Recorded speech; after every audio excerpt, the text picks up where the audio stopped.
What's up, YouTube? Thanks for stopping by the channel. In this video, I want to present to you a bike storage solution that I needed to fabricate, not just actually using the hoists that you see there natively. They come in a kit, which is nice and convenient. But in my case, in my garage, I have a sloped roof leading upwards. Gives me a lot of storage space in the ceiling like this, which is great. However, it created a problem where these hoists need to basically be parallel with the ground.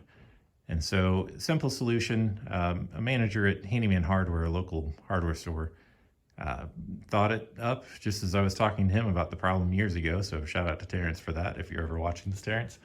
But basically, just these 2x4 pieces are cut up and, structured in such a way that they're bolted into the rafters or joined to the rafters. And then they allow for the hoist to be parallel to the ground. So just as a disclaimer, I'm a DIYer. Whatever you see here, hopefully it inspires you. But if you do follow any of my suggestions, I'm not an expert. I may not have done things to the best practice possible. So you follow this, with your own risk and all of that jazz. Basically, there's an evolution to this where the very first one I did was on the far left, and then the one on the far right was the second. The one in the middle was my third, and I just completed that one. Essentially, the one on the far left, I actually just used the bolts or the screws and joined in to the end grain of that adjoining piece, the long piece that spans the rafters. And I don't really think that was the best idea. And so what I did for the other two on the right is use pocket screws. I'm gonna cut away here and I'll show you all the materials that you would need if you want to do this yourself. Most of it, you might have on hand, but I'll show it nonetheless. All right, in the screen is everything that I use for the project. Please note that I'm not sponsored by any of the companies that make any of these products or that sell them, just to get that out of the way. 2x4, of course, in the background. That's probably not enough for the project itself, but just wanted to get one that would fit in the frame. You can pick up an 8 or 10 foot board from big box store real cheaply. Measuring tape for measuring, of course, the saw for cutting it. You could use a circular saw. Doesn't have to be a miter, that's just easier to use. The hoists themselves are in the back left. They're just picked up off of Amazon. You can get a 2-pack for like 32 bucks, I think is what I paid for them. I do use ratchet straps to help secure the bikes once they're up in the loft or the ceiling of the garage.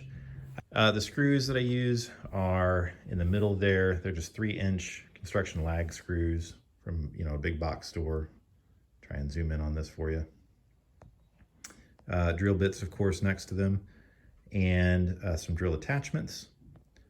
And then clamps. These are just F-style bar clamps on the very front, made by Bessie. Yeah, and you can get those from Home Depot, wherever, a bunch of places I'm sure sell them. And they're really handy. They're pretty cheap too, 20 bucks or so for a solid set. If I recall right, now it's been a few years, so with inflation and all. And then so there's some wood glue on the right. I use Titebond 2. You can get it in smaller quantities than that. And then pocket hole screws. You can get a project kit like what you see in the frame for pretty cheap. And for the pocket hole setup, so you need a pocket hole kit. You don't have to get one quite this fancy, but this is all made by Craig. I think it's their K5 series. They have a newer one out, I'm pretty sure. And then drills in the background, of course. Close-up look of everything. And again, this is the very first one that I did, where you can see that I've got these 2 construction lag screws drilled into the rafters. And this is just a small piece of a 2x4. Length doesn't really matter. I mean, you can make this bigger, taller rather, to go further up. I tried and hit the middle of the rafter. I don't want the rafter to split. And so you do want to drill really good pilot holes for that. And I actually used the clamp here to hold this while I worked on it. So if you have a helper up here with you, maybe you wouldn't need that, but I'd still recommend it. It keeps everything secure, and then also this isn't going to move a whole lot when you drill those holes, relative to where you want to screw in the screws. So if you're just holding this up here by yourself, you drill in the pilot holes, or you have someone holding it, this could shift around by the time you get the screws in there. So clamp helps to hold that up. And also I do try and keep this parallel to the ground. You can use a level to help with that.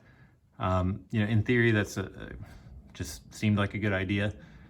This can be a little bit off center, off level, or not level rather, and it'll still, I think, work fine. But of course, with these pulleys, as you can see here, the more level they are, you know, better that I think that they'll work.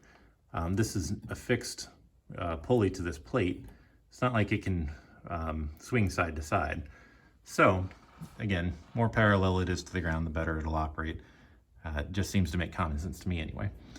Over here, this is the pocket hole version, where you can see that I have pocket holes drilled in, and that just makes it, I think, stronger and easier to affix to this board here. Anytime that you're, like in this case, screwing into the end grain, just from the research that I did, that's just not the best. It's not gonna hold the best, you know, in comparison to something like this.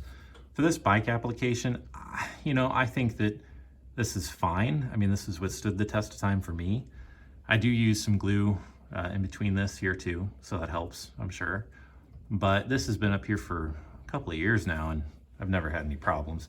Again, these bikes aren't all that heavy, but all of that said, I still prefer the pocket hole version. And the other thing here too, you can put a clamp when you're ready to affix this board to this one. Let's say that you have, you know, the other adjoining piece on the other side that you can see right down there.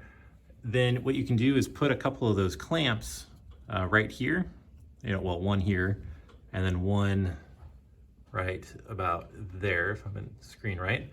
And that'll give you a little shelf to actually put this board up onto. And then I also clamp from here to here. So I use pretty much 4 clamps in total for this process. And that way, when you put your pocket hole screws in, you know, you just have less of a chance of this twisting and moving, because I try and get it level too, you know, again, parallel to the floor as much as I can.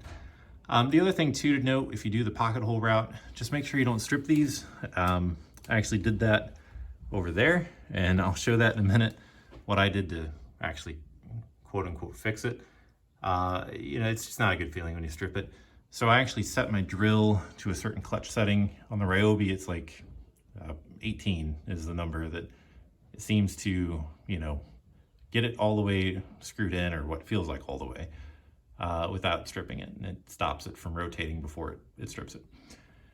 Other than that, when you do install these, I find that it's better, I don't know if I did it on this one, but on these 2x4s, this one right here, I actually angled these screws kind of diagonal, or at an angle into the board. There's just not a lot for this to purchase into if you were to drill it straight up, and so I felt that it was better to angle that. Again, these are the hooks that you see here, and again, this is pretty solid on the handlebar, but the seat that you can see here, it just doesn't have a lot that it's really purchased onto it, at least I don't feel. I mean, it is on there, and it's probably not going to go anywhere, but that's why I use these ratchet straps. You can actually tell this isn't, you know, all the way up onto the, I don't know what you would call this, the apex or the top of this frame. And I actually want to flip this bike so that it's oriented the same way as these other 2 bikes. I flipped it because I didn't think that it would have clearance. I thought the pedals would be, you know, too close to one another, but I actually think I'll have enough room in order to do that.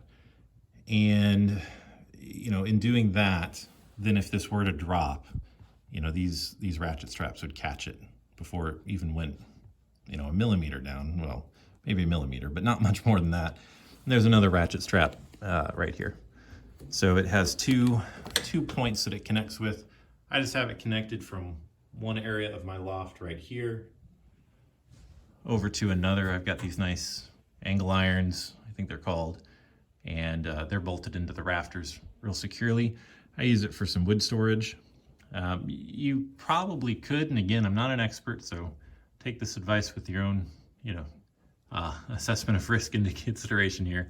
But I would assume you could probably attach something else to your rafter, you know, maybe a hook or something, and get this, you know, secured up there, and then just you know, follow the ratchet strap around so that it's nice and snug. That would be what I would do if I didn't have these lofts, these angle irons to hook onto. It just makes it a lot more convenient for me. When you do go ahead and secure it, I still didn't have enough walking room, so I had to take out the wheels for you know, different orientations. So like this bike, I had to take out the front wheel, it's in the middle, but the other two bikes I had to take out, well, in all cases, I guess I had to take out the front wheel. And the two bikes on the ends, you know, they're off to this side, and for the one in the middle, they're on the other. But to do that, all that you do is you just disconnect this brake line. I don't know if I can do this too well on camera. I'm gonna try and put it back, just to example what this looks like, or demonstrate what this looks like. Okay, so it's a combination of pulling this part right here down, and then this part to the left, or, you know, away from the frame. And so pull it down, well, actually pull it out, and then push that down as you go. And then that releases the brakes. And then from there, they have this quick release lever, and you can unscrew that. I would do the brake part first if it's in the air, and then, you know, undo the lever. That way you have control over the wheel falling. If you do this part, you've got your hands tied up doing this. You've already undone the quick release. This is gonna fall. I actually had that happen to me.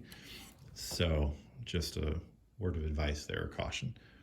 All right, I wanna show you the mess up that I did on the other side and what I did to correct that. Okay, on this side, I actually stripped out this pocket hole screw, and so it just spins freely in this pocket hole. And that's not great. I mean, at least I don't think it is. The screw's still in there, but it's not biting like it should, and so in theory, it weakened the joint, I would imagine. But what I did is I just measured up and put another flag screw in here, and it just screws in to the end grain. But this pocket hole screw is good, and it has that for reinforcement. So I felt comfortable with it. It's also got glue, and then, you know, again, I'm ratchet strapping. So this just has to really hold the hoist, and I'm just careful when I raise and lower bikes for the same reason. I mean, again, these clips or these fingers on the hoist, they're just not into these seats very well, and it makes me a little bit more nervous. This one's actually not bad. This is probably the best out of all of them, but the other two, you know, not so much. So anyway, definitely would advise exercising caution when doing anything like this. These are overhead, so I do like to have the safety feature of the ratchet straps just to make sure I work underneath this space all the time, and I don't want these falling on my head. All right, well, that covers everything I wanted to present. Thanks for watching. If you found this video helpful, please give me a like, and hopefully it inspired you to get bikes up off the ground and out of your way so that you can use your garage space or wherever you have them more efficiently. Take care.